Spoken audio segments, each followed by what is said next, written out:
महाराज कह रहे हैं कि मृत्यु को भी खेल के समान मानो। अधिकांश लोग जीवन को खेल मानकर अपना जीवन बिता सकते हैं, परंतु वे मृत्यु को खेल के रूप में स्वीकार नहीं कर सकते हैं। इसलिए जब मृत्यु का सामना होता है तो हतप्रभ हो जाते हैं। लेकिन वास्तव में मृत्यु भी एक खेल ही है।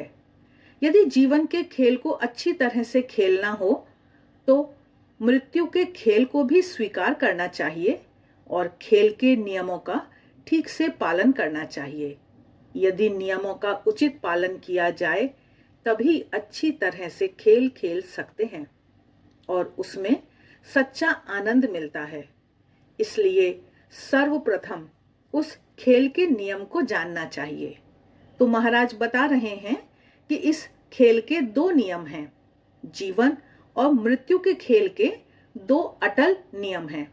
एक है कर्म का नियम और दूसरा है पुनर्जन्म का नियम। ये नियम निश्चित हैं। कर्म का नियम कहता है कि अच्छे कर्म करोगे तो अच्छा फल मिलेगा, बुरे कर्म करोगे तो उसका बुरा फल मिलेगा। बबूल बोओगे तो कांटे ही लगेंगे, आम नहीं। जो कर्म के नियम को अच्छी तरह जान लेते हैं और उसका ठीक से पालन करते हैं, वे अच्छी तरह जीवन जी सकते हैं। वे जीवन के खेल के श्रेष्ठ खिलाड़ी तो बनते ही हैं, मृत्यु के खेल के भी श्रेष्ठ खिलाड़ी बनते हैं। परमात्मा के द्वारा दिए गए पृथ्वी पर के कालखंड को वे उत्तम कर्मों से भर देते हैं, इसलिए उन्हें जीवन का सच्चा आनंद मिलता है। उनका चित्त सदा प्रसन्न रहता है, जीवन बोझ नहीं लगता है और मृत्यु का भय भी नहीं रहता है। वे मृत्यु का आनंद से स्वागत कर सकते हैं क्योंकि उन्हें विश्वास होता है कि परमात्मा के दिए हुए जीवन कार्य को पूरा कर अब मैं आनंद धाम में जा रहा हूं। उसे जाने का दुख नहीं होता है।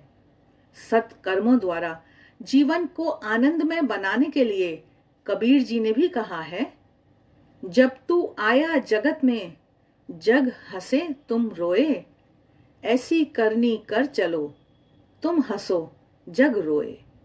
अर्थात सत्कर्मों द्वारा ऐसी परिस्थिति का निर्माण होता है कि ऐसे व्यक्ति की मृत्यु पर जगत रोने लगता है। आगे महाराज बता रहे हैं कि मृत्यु का स्मरण करो। यक्ष ने युधिष्ठिर से प्रश्न किया था कि संसार में सबसे बड़ा आश्चर्य क्या है। उसके उत्तर में युधिष्ठिर ने बताया कि संसार में सबसे बड़ा आश्चर्य यह है कि प्रतिदिन मनुष्य अपने सामने लोगों को मरते देखता है, फिर भी प्रत्येक मनुष्य यह मानता है कि वह कभी नहीं मरेगा और उसी प्रकार जीवन जीता है। नाम, यश, कीर्ति, सत्ता और संपत्ति के पीछे उसकी दौड़ कभी समाप्त नहीं होती है। जीवन के अंतिम समय में उसे होश आता है कि यह दौड़ व्यर्थ थी, तब तक बाजी हाथ से निकल चुकी होती है। इसलिए यदि मनुष्य को अच्छी तरह से जीना हो तो मृत्यु का सतत स्मरण करना चाहिए। प्रत्येक दिन को यह मानकर शुरू करना चाहिए कि आध्यात्मिक साधना का यह पहला दिन है और पृथ्वी पर अंतिम दिन है। तभी व्यक्ति उत्तम ढंग से जी सकता है। संत एकनाथ जी के जीवन का एक प्रसंग महाराज बता रहे हैं कि उनके पास एक व्यक्ति आया और कहने लगा, आप सभी परिस्थितियों में कैसे शांत रहते हैं? आप मुझे भी शांत रहने की कला सिखाइए। एकनाथ जी ने उसके मुंह के सामने देखा और फिर गंभीर होकर बोले, अरे भाई, यह मैं तुझे नहीं सिखा सकता, क्योंकि 7 दिनों में तो तू मरने वाला है। यह सुनकर उसने कहा, अरे क्या 7 दिन में ही मेरी मृत्यु होने वाली है?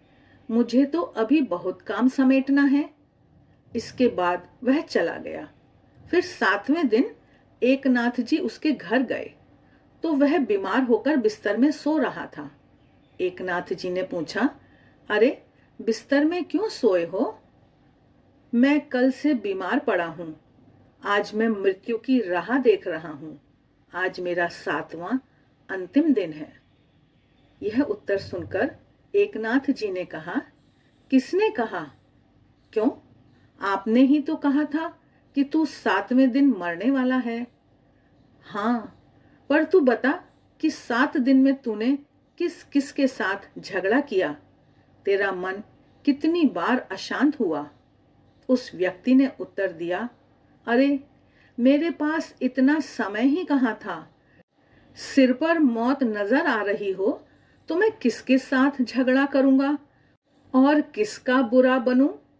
सब समेटने में ही मेरे 6 दिन बीत गए। तब एकनाथ जी ने कहा, मृत्यु का सतत स्मरण रखना ही प्रत्येक परिस्थिति में शांत रहने का उपाय है और यही है जीवन जीने की कला का शिक्षण। इस संदर्भ में किसी ने सच ही कहा है, जब तक मौत नजर नहीं आती तब तक जिंदगी राह पर नहीं आती। जिसने उसकी नजर को देख लिया उसे दुनिया नजर नहीं आती। मृत्यु का स्मरण जीवन को पवित्र रखता है और उसे ऊर्ध्वगामी बनाता है। फिर उस जीवन से मृत्यु के बाद के जीवन का निर्माण होता है। अर्थात जो जीवन के नियम हैं वही मृत्यु के नियम हैं और वह है पुनर्जन्म का सिद्धांत। आगे महाराज खेल का दूसरा नियम विषय पर अपने विचार प्रकट करते हुए पुनर्जन्म के सिद्धांत पर बात कर रहे हैं। कह रहे हैं, जो जन्म लेता है वह अवश्य मृत्यु को प्राप्त होता है। जो मरता है उसका अवश्य जन्म होता है। यही जन्म मृत्यु का नियम है और यही पुनर्जन्म का सिद्धांत है। इसे गीता में भगवान श्री कृष्ण ने बहुत अच्छे ढंग से समझाया है। वे कहते हैं, जातस्य ही ध्रुवो मृत्युर ध्रुवम जन्म मृतस्य च तस्माद् परिहार्येर्थे न तुम शोचितुमर्हसि। अर्थात जन्म लेने वाले की मृत्यु निश्चित है और मरे हुए का जन्म निश्चित है। इसलिए इस अपरिहार्य स्थिति में शोक करना उचित नहीं है। जो मृत्यु को प्राप्त होता है वह 5 महाभूतों से निर्मित शरीर है, किंतु इसके अंदर जो आत्मा है वह अजर, अमर, अविनाशी है। इस सिद्धांत से ही दूसरा अटल सिद्धांत मिलता है कि कभी कोई शरीर अमर नहीं हो सकता और कभी कोई आत्मा मर नहीं सकती। कई लोग कहते हैं कि हिमालय में योगी हजारों वर्षों से सदेह जी रहे हैं, तो यह बात सच नहीं है। हाँ, वे सूक्ष्म रूप में अवश्य विचरण कर रहे होते हैं। सिद्ध योगी कदाचित अपनी सूक्ष्म देह को टिकाए रखते हैं, परंतु किसी की स्थूल देह सदा टिक नहीं सकती है, क्योंकि जो जन्म लेता है उसकी मृत्यु भी निश्चित होती है। योगी या अवतार पुरुष अपनी आयु को कुछ दीर्घ कर सकते हैं, लेकिन कितना करेंगे? कुछ वर्ष तक करेंगे। अंत में तो उन्हें भी शरीर छोड़ना ही पड़ता है, क्योंकि यह अटल नियम है।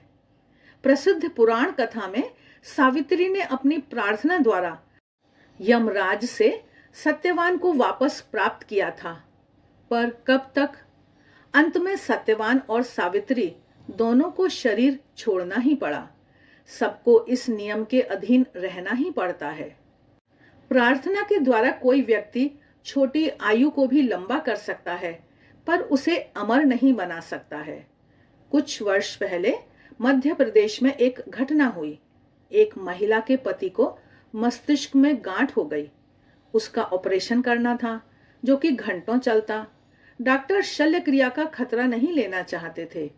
शल्य क्रिया के बाद भी उसके बचने की संभावना कम लग रही थी, परंतु उस महिला को भगवान पर पूरी श्रद्धा थी। उसका सारा जीवन प्रार्थना में बीता था। उसने डॉक्टर से कहा, भगवान के साथ मैं यह अंतिम खेल खेलना चाहती हूँ, आप ऑपरेशन कीजिए। मद्रास के वेलोर अस्पताल में उसके पति की शल्य क्रिया हुई। घंटों तक शल्य क्रिया चलती रही। सबको आश्चर्य हुआ किंतु वह शल्य क्रिया सफल हुई और वह व्यक्ति ठीक हो गया। वह अभी जीवित है। डॉक्टरों को समझ में नहीं आया कि यह शल्य क्रिया सफल कैसे हुई। उन्होंने उसकी वीडियो फिल्म बनाई थी, जिसे विदेशों में भेजा, तो विदेशी डॉक्टरों को भी आश्चर्य हुआ कि यह मनुष्य बचा कैसे। वह महिला सतत भगवान से प्रार्थना करती रही। यह उसी का परिणाम था। प्रार्थना से मृत्यु को टाला जा सकता है, आयु लंबी की जा सकती है, पर हमेशा के लिए नहीं। उस व्यक्ति का जब समय आएगा तब उसे शरीर छोड़ना ही पड़ेगा। आत्मा एक ही शरीर में नहीं रहती। भगवान श्री कृष्ण कहते हैं, वासांसि जीर्णानि यथा विहाय नवानि गृह्णाति नरोपराणि तथा शरीराणि विहाय जीर्णानि अन्यानि संयाति नवानि देहि। जैसे मनुष्य पुराने वस्त्रों को त्याग कर दूसरे नए वस्त्रों को ग्रहण करता है, वैसे ही जीवात्मा पुराने शरीर को त्याग कर दूसरे शरीरों को प्राप्त होती है। जीवात्मा को नई नई देह अच्छी लगती है। इस जन्म के कर्म के अनुसार उसे नए जन्म में नई देह मिलती है। यही जीवन और मृत्यु का नियम है। यदि परमात्मा स्वयं भी देह धारण करके पृथ्वी पर आते हैं तो उन्हें भी इस नियम को स्वीकार करना पड़ता है, अर्थात अपना कार्य संपन्न होने पर वे भी देह त्याग कर देते हैं।